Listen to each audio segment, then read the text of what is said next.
Welcome to the UN Brief. Today, the United Nations Climate Change Conference COP26 kicks off in Glasgow. COP stands for Conference of Parties. To discuss the impact of climate change on migration, we interviewed Andrew Harper, the Special Advisor to the High Commissioner for Refugees, Filippo Grandi.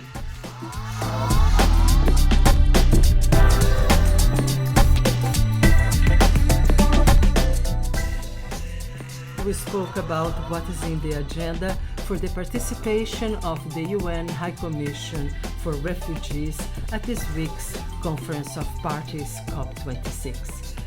Thank you for watching the UN Brief. I'm your host, Maya Plants. Don't forget to subscribe. We are supported by listeners like you.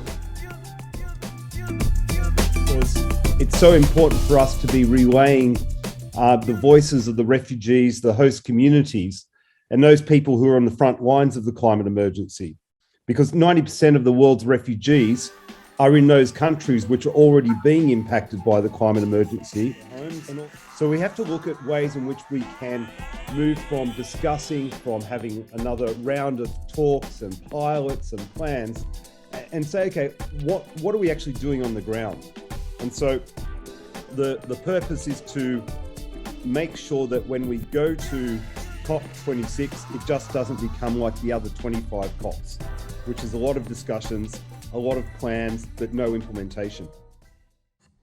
You spent most of your career at the UN in the field, working with the UN Refugees Agency and other humanitarian agencies. There are several studies that just came out that speak of the issue that migration is not a solution to the impacts of climate change.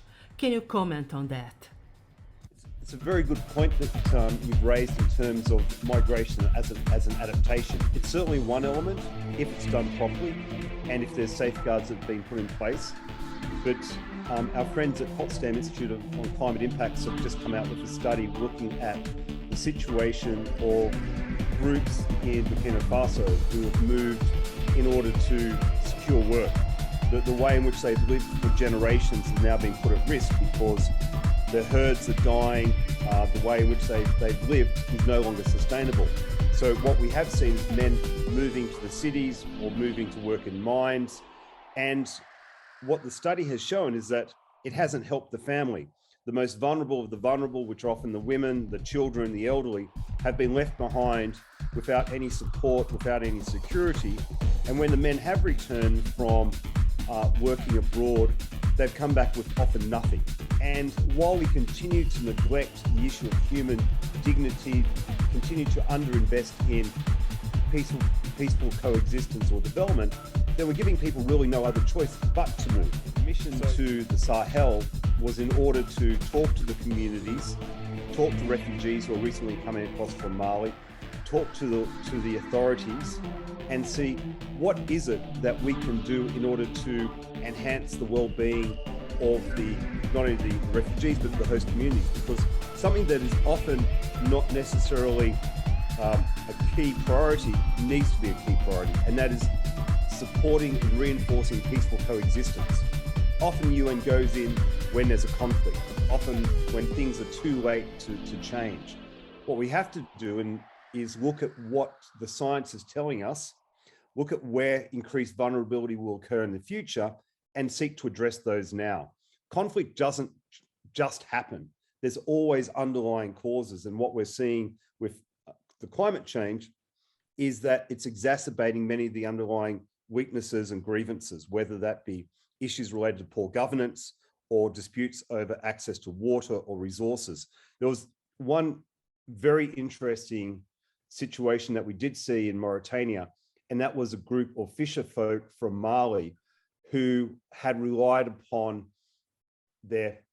for generations on fishing in these lakes inside Mali. But as climate change and environmental degradation has devastated these lakes, they've had to move from one lake to another. But as they moved away from the areas which they've traditionally